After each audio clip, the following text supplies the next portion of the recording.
The city of Chicago was alive with noise and lights, but the weather had turned ugly that evening. Rain poured from the sky in heavy sheets, turning sidewalks into shallow rivers and making the streets gleam under flickering streetlights. Most people hurried home, eager to escape the storm, but inside a small diner called Joe's Place, the warmth of the kitchen and the smell of coffee kept the cold at bay. Marcus Carter wiped down the counter with a clean rag, his strong hands moving in slow, steady circles. He had been working at the diner for 5 years, ever since he graduated high school. The job didn't pay much, but Marcus didn't complain. He liked the regulars, the tired construction workers who came in before dawn, the old men who argued about baseball over pie and coffee, and the late-night customers who just needed a friendly face. Marcus had a way of making people feel welcome, even on the worst days. The clock on the wall ticked closer to midnight. Most of the customers had already left, except for a couple in the corner booth and an old man sipping coffee at the counter. The rain drummed against the windows, a steady rhythm that made the diner feel cozy. Then, the bell above the door jingled, and a gust of wet wind rushed inside. A man stumbled in, his expensive suit soaked through, his hair plastered to his forehead. He swayed on his feet, gripping the doorframe for balance. His face was flushed, his eyes unfocused. The couple in the booth glanced at him, then quickly looked away. The old man at the counter shook his head and muttered something about rich folks not knowing their limits. Marcus didn't hesitate. He grabbed a clean towel from under the counter and walked over. "Hey there, sir," he said, keeping his voice calm. "You all right?" The man blinked at him, his words slurring. Just needed somewhere to sit down." He staggered forward, and Marcus caught him by the arm before he could trip. "Easy now," Marcus said, guiding him to a stool at the counter. The man slumped over, his head drooping. He smelled like expensive cologne and whiskey, a mix that told Marcus he'd had a very bad night. The old man at the counter snorted. "Don't waste your time, Marcus. He'll just vomit on your floor." Marcus ignored him. He filled a glass with water and set it in front of the stranger. "Here, drink this." The man fumbled with the glass, nearly dropping it before Marcus steadied his hand. He took a shaky sip, then coughed. "Thanks," he mumbled. "You hungry?" Marcus asked. The man shook his head, then winced like the movement hurt. No, just lost something important today." His voice was thick, not just from the alcohol, but from something deeper, something sad. Marcus didn't pry. Instead, he turned to the kitchen and called out, "Hey, Tony, can you heat up some soup?" A few minutes later, Marcus set a bowl of steaming chicken noodle soup in front of the man. The smell seemed to wake him up a little. He stared at it, then at Marcus, like he couldn't believe someone had bothered. "Eat," Marcus said. "It'll help." The man picked up the spoon with trembling fingers. He took a slow sip, then another. The warmth seemed to steady him. By the time the diner closed, the rain hadn't let up. The couple in the booth left first, then the old man, grumbling about the weather. The stranger, though, hadn't moved. He was still hunched over the counter, his head in his hands. Marcus sighed. He couldn't just leave him here. "Hey," he said gently, "you got somewhere to go?" The man lifted his head, his eyes bleary. "Home, yeah. Just don't know if I can." Marcus nodded. "All right, let's get you a cab." It took some effort. The man was heavy, and his legs didn't want to cooperate, but Marcus managed to get him outside and into a taxi. The driver raised an eyebrow. "You sure about this?" "Yeah," Marcus said. He leaned in and asked the man for his address. At first, the words were too slurred to understand, but after a few tries, Marcus got it. A penthouse on the north side, one of the richest buildings in the city. The cab drove off into the rain, and Marcus stood there for a moment, water dripping from his hair. He was exhausted, his feet aching from a long shift. But as he turned to walk home, he couldn't shake the feeling that tonight had been different. That something important had just happened. He just didn't know what yet. The taxi ride through Chicago's rainy streets felt longer than it should have. Marcus sat in the back seat with the drunk stranger slumped against the window, his breath fogging up the glass. The man kept mumbling things Marcus couldn't quite understand, something about the deal falling through, and they all just want my money. The taxi driver kept glancing in the rearview mirror, clearly wondering if his passenger was going to be sick. When they pulled up to the towering glass skyscraper, Marcus actually leaned forward to double-check the address. This wasn't just any apartment building, this was the Silvercrest Towers, where only the richest people in Chicago lived. The doorman in his crisp uniform rushed forward with an umbrella as soon as he saw the taxi. "Mr. Kensington," the doorman gasped, his eyes widening when he saw the state of his building's most important resident. "What happened? Should I call a doctor?" Marcus helped steady the man, Mr. Kensington apparently, as they got out of the cab. "He's okay," Marcus said. "Just had too much to drink. He needs to sleep it off." The doorman gave Marcus a suspicious look. "And you are?" "Just a waiter from Joe's Diner," Marcus said. "He came in looking rough, and I didn't want him passing out in the street." Together they got Mr. Kensington into the elevator, which was fancier than any Marcus had ever seen, all mirrors and polished brass. As it zoomed upward, Marcus watched the numbers light up one after another until they reached the very top, penthouse suite. The apartment took Marcus's breath away. The front door opened into a space bigger than Marcus's entire apartment building. Floor-to-ceiling windows showed the whole sparkling city below them. There was modern art on the walls that probably cost more than Marcus would make in 10 years. "Bedrooms this way," the doorman said, leading them down a hallway. Marcus helped get Mr. Kensington into bed, taking off his soaked suit jacket and shoes. The man was already half asleep, mumbling something that might have been, "Thank you." Marcus found the bathroom and came back with a glass of water and some aspirin he'd found in the medicine cabinet. He set them on the nightstand where they'd be easy to reach. The doorman cleared his throat. "I can take it from here. The building has overnight staff if Mr. Kensington needs anything."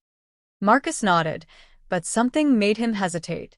Maybe it was the way Mr. Kensington had talked about people only wanting his money. Maybe it was how empty this huge apartment felt. "Actually," Marcus said, "do you mind if I stay for a little while? Just to make sure he's okay, through the night." The doorman looked surprised but agreed. He brought Marcus some spare blankets and pillows for the fancy armchair in the corner of the bedroom. The night passed slowly. Marcus dozed off and on, waking up whenever Mr. Kensington stirred. A few times the man groaned and reached for the water glass. Once he sat up suddenly like he might be sick, but Marcus was there with the trash can just in case. Mostly, the apartment was quiet except for the hum of the air conditioning and the occasional honk of a car far below. When morning light started peeking through the curtains, Marcus stretched his stiff neck. He was about to slip out quietly when he heard a groggy voice say, Who are you?" Mr. Kensington was sitting up in bed, looking much more alert but completely confused. His expensive suit was wrinkled, his hair stuck up in all directions, and his eyes were bloodshot, but he was clearly sober now. Marcus stood up. "Marcus Carter, sir. I'm a waiter at Joe's Diner. You came in last night pretty upset, and I didn't want you getting hurt trying to get home." Mr. Kensington's face went through several emotions at once: surprise, embarrassment, then something like wonder. You stayed here all night?" Marcus shrugged. "Just wanted to make sure you were okay." Mr. Kensington rubbed his face. "I must have been a mess last night. I don't usually—" He trailed off, then looked around like he was seeing his own bedroom for the first time. "Why would you do that? You don't even know me." "Didn't seem right to leave you like that," Marcus said simply. Mr. Kensington reached for his wallet on the nightstand. "Let me at least pay you for your time. How much do you make in a night? Double? Triple?" Marcus took a step back, shaking his head. "No, thank you, sir. I didn't do it for money." "Then why?" Mr. Kensington looked genuinely puzzled, like kindness without payment was a foreign concept. Marcus thought for a moment. "Because everyone deserves to get home safe. Even billionaires." He gave a small smile. "Just take care of yourself, okay?" Before Mr. Kensington could say anything else, Marcus nodded politely and let himself out. As the elevator doors closed, he caught one last glimpse of the billionaire still sitting in bed, staring after him with an expression Marcus couldn't quite read. Walking home through the now sunny streets, Marcus thought about how strange life was. Last night, he'd been serving scrambled eggs to truck drivers. This morning he'd been in the fanciest home in Chicago. By tonight, he'd probably be back at the diner like nothing had happened. But something had happened. And though Marcus didn't know it yet, that simple act of kindness was about to change his life forever. The penthouse felt emptier than usual in the days that followed. Daniel Kensington sat at his marble kitchen island, stirring a cup of coffee that his personal chef had prepared, but his mind wasn't on the rich Colombian blend. He kept replaying that morning in his head, waking up to find a stranger sleeping in his chair, refusing payment, then walking away like it was nothing. His phone buzzed for the 10th time that hour. Another text from his assistant about the Singapore deal. Another email from his lawyer about the merger. Normally, these messages would have his full attention. But today, they all blurred together. "Charles," Daniel called to his butler. "Have you ever done something for someone without expecting anything in return?" Charles nearly dropped the silver tray he was polishing. Well, yes, sir. I believe most people have at some point." Daniel frowned. That wasn't his experience. In his world, every handshake came with strings attached. Every smile hid a calculation. 3 days after the rainy night incident, Daniel found himself standing outside Joe's diner at 6:30 a.m. He wasn't sure why he'd come. He just knew he needed to see that waiter again to understand why someone would show such kindness to a complete stranger. The bell jingled as he entered. The smell of bacon and fresh coffee wrapped around him. Through the morning crowd of construction workers and office commuters, Daniel spotted Marcus moving between tables with effortless grace. The young waiter balanced 3 plates up one arm while pouring coffee with the other, never spilling a drop. Daniel took a seat at the counter and watched. Marcus remembered every regular's usual order without being told. He laughed at an old man's joke that wasn't funny. When a stressed mother's toddler knocked over a juice glass, Marcus cleaned it up with a smile and brought the child a new cup with a silly straw. "Morning. What can I get you?" Marcus appeared in front of Daniel, not recognizing him at first in his casual clothes instead of the rumpled suit. Then his eyes widened. "Oh, Mr. Kensington. You're looking better." "Thanks to you," Daniel said. He ordered black coffee and eggs, though he wasn't really hungry. For the next 2 hours, he sipped his coffee and observed the diner's rhythm, always keeping Marcus in view. When the breakfast rush finally slowed, Daniel caught Marcus wiping down an empty booth. "Got a minute?" he asked. Marcus slid into the seat across from him. Up close, Daniel noticed things he'd missed before: the faint shadows under Marcus's eyes from working long hours, the slight fraying at the cuffs of his uniform shirt, the calluses on his hands from carrying heavy trays. "Why did you help me?" Daniel asked point-blank. Marcus blinked. "I told you. It was the right thing to do." "But why?" Daniel pressed. "You didn't know me. I could have been dangerous. You lost sleep, probably missed other work opportunities. What did you gain?" Marcus tilted his head, studying Daniel like he was a complicated math problem. "You really don't get it, do you?" He leaned forward. "Mr. Kensington, have you ever been hungry?" The question caught Daniel off guard. "What?" "Not just I missed lunch hungry," Marcus continued. "Real hunger. The kind that keeps you awake at night. Have you ever been so cold you couldn't stop shaking? Ever slept somewhere because you had nowhere else to go?" Daniel opened his mouth, then closed it. His childhood hadn't been wealthy, but he'd never known that level of hardship. "I have," Marcus said quietly. "When I was 16, after my mom got sick, there were nights I slept in bus stations. And every time someone showed me kindness, even just a hot meal or a warm coat, it meant everything." He shrugged. "So yeah, when I see someone who needs help, I help. Not for money. Not for favors. Because once upon a time, someone helped me." The diner's noises seemed to fade around them. Daniel felt something unfamiliar stirring in his chest, something warm and uncomfortable at the same time. He reached for his wallet, then stopped when he saw Marcus's expression. Instead, he pulled out a business card and slid it across the table. "My personal number. If you ever need anything." Marcus took the card politely, but Daniel could tell he'd probably never use it. As the waiter stood to return to work, Daniel made a sudden decision. "One more thing," he said. I have a business proposition for you. Nothing to do with charity. A real opportunity. Would you be willing to meet me tomorrow? Marcus hesitated, then nodded slowly. I get off at 3. Daniel smiled a real, genuine smile that surprised even himself. Perfect. I'll send a car. As he left the diner, Daniel realized he hadn't thought about the Singapore deal all morning. For the first time in years, he was excited about something that had nothing to do with profit margins or stock prices. He had no way of knowing that this simple meeting would change both their lives forever. The Blacktown car pulled up to Marcus's apartment building exactly at 3:15 p.m. He'd been waiting outside since 2:45, wearing the only suit he owned, a slightly too big navy blue one he'd bought for his high school graduation. The driver opened the door with a polite nod, and Marcus slid into leather seats smoother than anything he'd ever touched. They didn't go to Daniel's penthouse like Marcus expected. Instead, the car stopped in front of an elegant but empty-looking restaurant in Chicago's River North district. The sign above the door read Sakura in delicate script, but the lights were off and a closed sign hung crookedly in the window.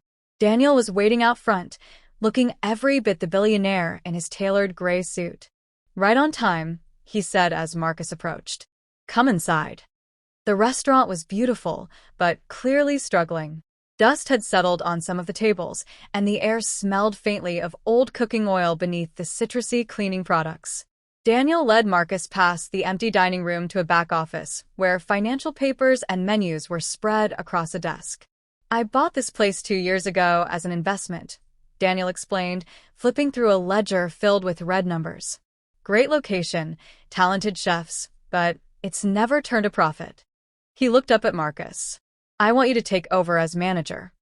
Marcus's mouth went dry. He ran a finger along the edge of the desk, buying time to process what he'd just heard. Mr. Kensington. Daniel, I appreciate this, really. But I don't know the first thing about running a restaurant. Especially not a Japanese one. I can't even use chopsticks properly. Daniel chuckled and leaned against the desk. Marcus, how many restaurants have failed because the owner didn't know tonkatsu from tempura? Probably 0. But hundreds fail because the owners didn't know how to treat customers or staff. He tapped the ledger. This place has great food, but terrible service. The last manager yelled at customers who couldn't pronounce the menu items. Marcus wandered out into the dining room, his footsteps echoing in the empty space. Sunlight streamed through the front windows, illuminating particles of dust floating in the air. He could almost imagine the place full of people, the clink of glasses, the murmur of conversation, the sizzle from the open kitchen. What exactly would I be doing? Marcus asked, turning back to Daniel. Everything except cooking, Daniel said.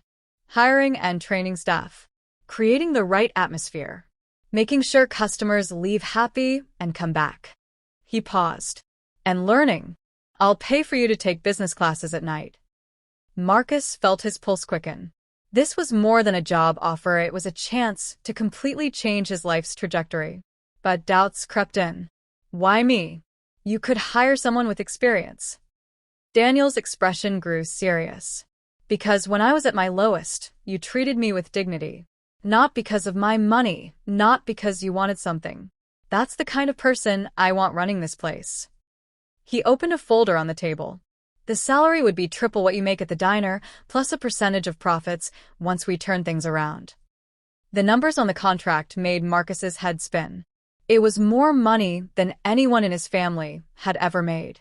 He thought about his mom's medical bills, about the college classes he'd dropped out of when money got tight, about the way his feet ached after double shifts at the diner. Then he thought about the terrified feeling of walking into something completely new. Marcus took a deep breath. I'd need to give Joe's 2 weeks' notice. Daniel's face broke into a grin. He extended his hand. Welcome aboard, manager. As they shook, Marcus realized his palms were sweating. There were a million questions swirling in his mind about the staff, the menu, the business plan. But one thought rose above all others. This was his chance to prove that kindness and hard work could be just as valuable as money and connections. And he wasn't about to waste it. The first morning Marcus walked into Sakura Dreams as the new manager, the air felt heavy with uncertainty. The kitchen staff stopped talking when he entered, eyeing him with suspicion. The waiters barely glanced up from their phones. Only the elderly sushi chef, Mr. Tanaka, gave a small nod of acknowledgement before returning to his precise knife work. Marcus rolled up his sleeves and got to work. He started by doing something simple but powerful. He learned everyone's name. Not just the staff, but their spouses' names, their kids' names, even their pets' names. He asked about their lives outside work and actually remembered what they told him. At first they seemed confused by his interest, but slowly, the ice began to melt. The restaurant's problems became clear quickly. The food was excellent. Mr. Tanaka had trained in Tokyo for 20 years, but the service was cold and rushed. The menu was confusing with no descriptions. The dining room, while beautiful, felt stiff and unwelcoming. Worst of all, the few customers who did come in rarely returned. Marcus worked 18-hour days those first weeks. Mornings were spent with Mr. Tanaka, learning about different types of sushi and Japanese cooking techniques. Afternoons were for meeting with suppliers and reorganizing the kitchen. Evenings were spent on the floor, greeting customers personally and asking for honest feedback. He made changes slowly, but surely. He added simple English descriptions to the menu. He replaced the harsh overhead lights with warm lanterns. Most importantly, he encouraged the staff to smile, to explain dishes to customers, to make people feel welcome rather than intimidated. One rainy Tuesday night, when only 3 tables were occupied, Marcus gathered the entire staff in the dining room. "This isn't working," he said bluntly. The employees exchanged nervous glances. Then Marcus smiled. "So we're going to try something new. Starting tomorrow, we're Sakura Dreams." He explained his vision, a place where excellent Japanese food met Midwestern warmth, where first-time sushi eaters would feel just as comfortable as experts, where staff would be proud to work and customers would feel like family. The transformation didn't happen overnight, but week by week, things improved. Marcus's natural kindness began rubbing off on the staff. Customers started complimenting the service as much as the food. Small groups became larger parties. Reservations began filling up. Just when Marcus started believing they might actually succeed, disaster struck. One of their regular customers, a local food blogger, posted a terrible review claiming Sakura Dreams had served her spoiled fish. The review went viral. Reservations were canceled. The phone stopped ringing. Marcus knew the claim wasn't true. Their fish was the freshest in the city, delivered daily. But the damage was done. The staff's newfound confidence crumbled. Mr. Tanaka threatened to quit, saying his honor as a chef had been insulted. That night, Marcus sat alone in the empty restaurant, staring at the bad review on his laptop.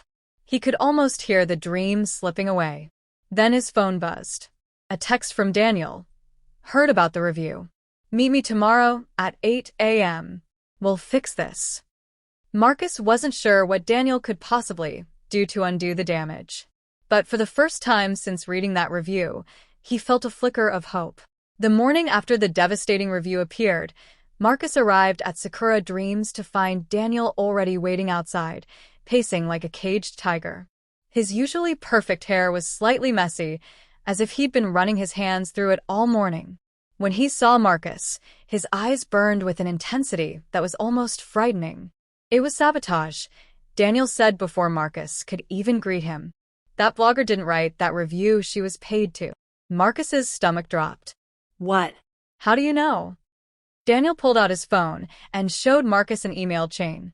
"One of my contacts in the restaurant business heard through the grapevine.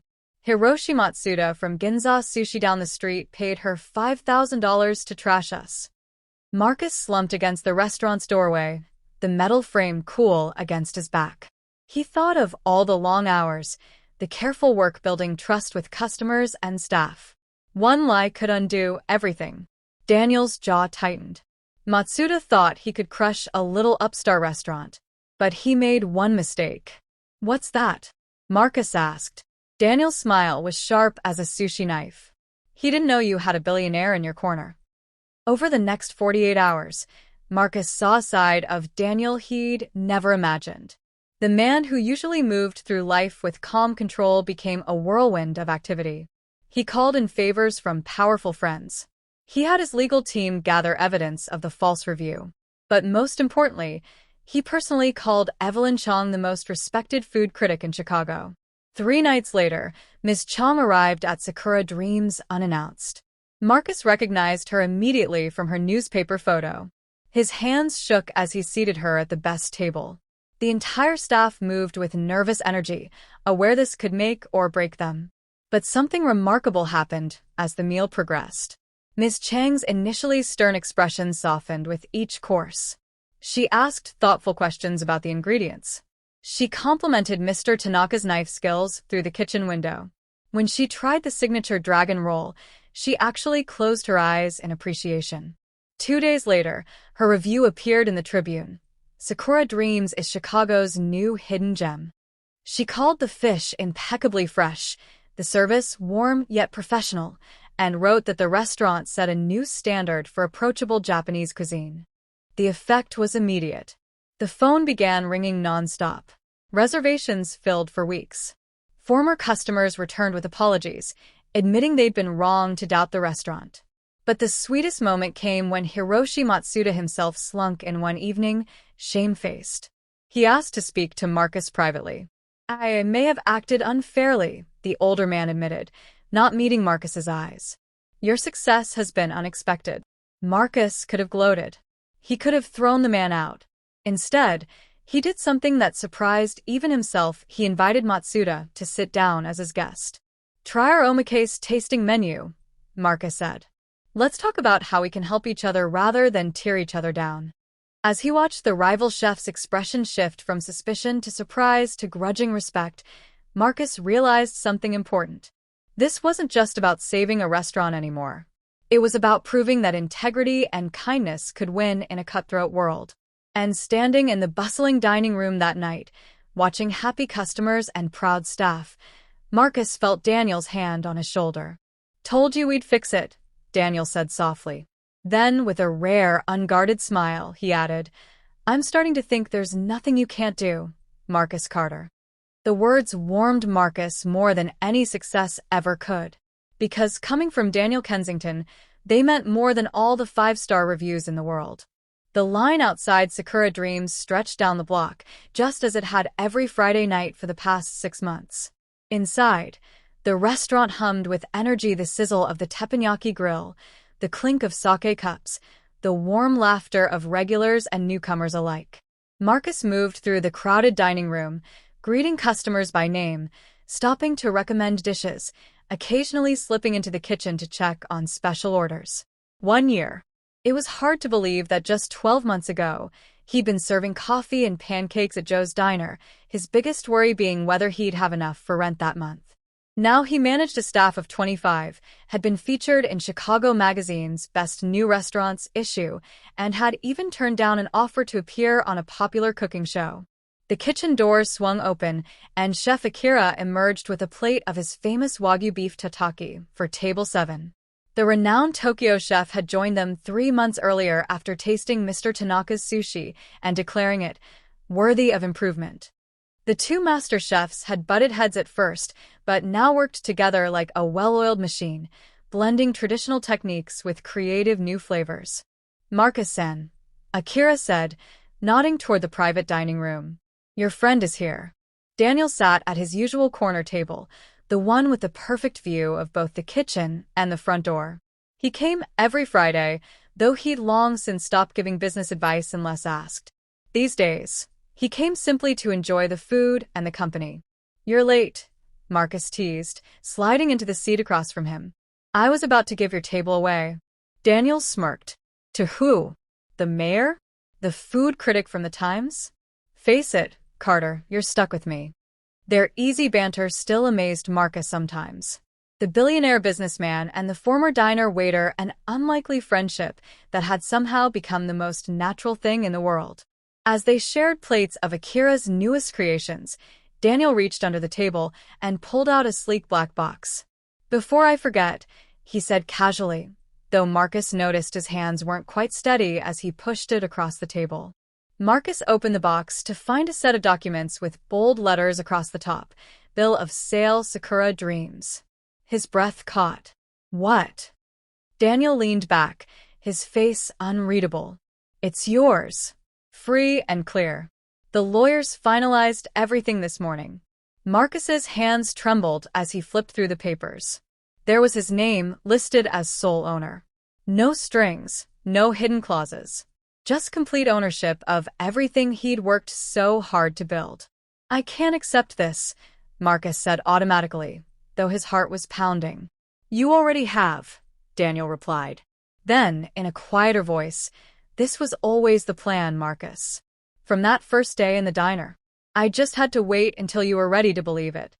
The noise of the restaurant faded around them. Marcus thought back to that rainy night, to helping a drunk stranger home. One simple act of kindness had led to this moment, to owning his dream restaurant, to finding a true friend, to becoming someone he could be proud of. Daniel cleared his throat, uncharacteristically hesitant. There's one more thing. He reached into his pocket and placed a small key on top of the documents. The building next door is vacant. I thought maybe Sakura Dreams could use a sister restaurant.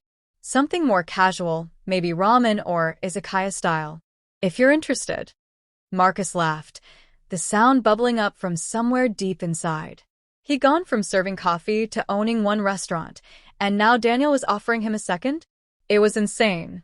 It was perfect. As the waitstaff began singing happy birthday to a blushing customer nearby, Marcus looked around at his restaurant, and felt something settle inside him. This was where he belonged. You know, Daniel said thoughtfully, watching the birthday celebration, people will say you got lucky, that you were in the right place at the right time. Marcus nodded. He'd heard the whispers already that he was just some charity case Daniel had taken pity on. But we know the truth, Daniel continued. You earned every bit of this. That night in the rain, most people would have looked the other way. You didn't. That's why you're here. The words wrapped around Marcus like an embrace. He'd spent so much time worrying he wasn't good enough, that he was just pretending to be someone important. But Daniel was right, this success wasn't luck. It was the result of countless small choices to do the right thing, to work hard, to treat people well. As the evening wound down and the last customers reluctantly left, Marcus stood in the center of the empty dining room, breathing in the familiar sense of soy sauce and grilled fish. The polished wood floors gleamed under the soft lighting. The sake glasses sparkled behind the bar. Every inch of this place carried his fingerprints, his heart. Daniel appeared beside him, handing over a broom with exaggerated solemnity. Don't get too comfortable, owner. Places don't clean themselves. Marcus laughed and took the broom, but Daniel didn't let go immediately. Their eyes met, and in that moment, Marcus understood something fundamental. This wasn't just about a restaurant. It was about two people who had changed each other's lives in ways neither could have predicted. Thank you, Marcus said, the words inadequate but heartfelt. Daniel's smile was warm and genuine. No, Marcus. Thank you. Outside, the first snow of winter began to fall, dusting the Chicago streets in white. Inside Sakura Dreams, the lights burned bright against the darkness, a beacon of warmth and welcome. And in that perfect moment, Marcus Carter, former diner waiter, now restaurateur, knew his journey was only just beginning. The end.